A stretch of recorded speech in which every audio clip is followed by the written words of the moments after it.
আজকে আমি চিংড়ি মাছ আর লাল শাক ভাজা করব। চিংড়ি মাছ কেটে ধুয়ে নিয়েছি আর লাল শাক আর আলু কেটে ধুয়ে নিয়েছি। মাছটা আমি লবণ আর হলুদ মাখিয়ে নেব।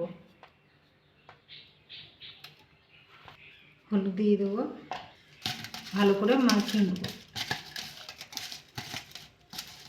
মেখে নিয়েছি, আমি এবার গ্যাসটা জ্বেলে নেব। গ্যাসটা জ্বেলে কড়াটা বসিয়ে দিয়েছি আর কড়াতে আমি সর্ষের তেল দিয়ে দিয়েছি। তেলটা গরম হয়ে গেছে, আমি শুকনো লঙ্কা আর পাঁচফোড়ন দিয়ে দেবো।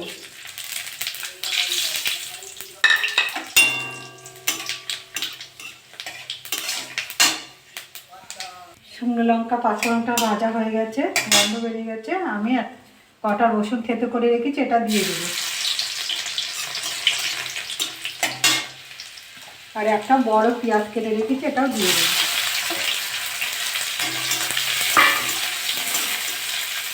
একটু ভাজা ভাজা করে দেবো পেঁয়াজটা।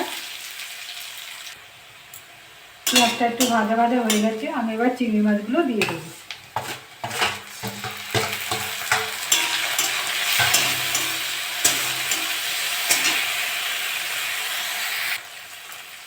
চিংড়ি মাছটা দিয়ে একটু ভাজা ভাজা করে নিয়েছি, এবার শাকগুলো দিয়ে দেবো।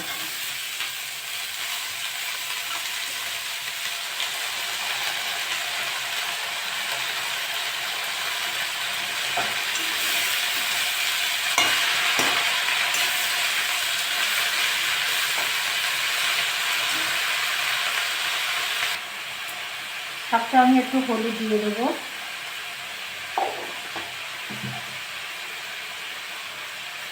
সামনে একটু লবণ দিয়ে দেবো স্বাদ মতো।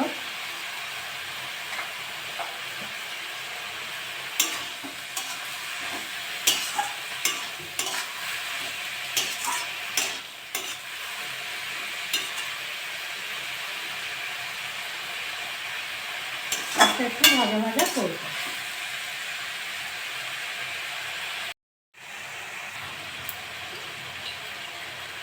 শাকে একটু চিনি দিয়ে দেবো, আপনারা না খেলে দেবেন না, আর শাকের মধ্যে একটু চিনি দিলে একটু ভালো লাগে, মিষ্টি মিষ্টি।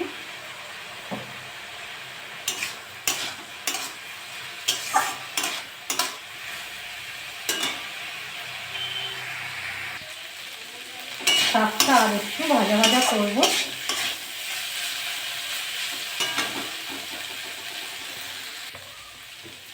শাকটা আমার হয়ে গেছে, আমি এবার নামিয়ে নেব।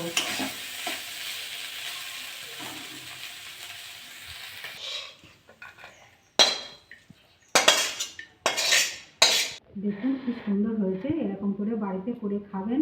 খেয়ে ভালো লাগলে আমার চ্যানেলটাকে লাইক করবেন, শেয়ার করবেন, কমেন্ট করবেন, সাবস্ক্রাইব করবেন। ধন্যবাদ।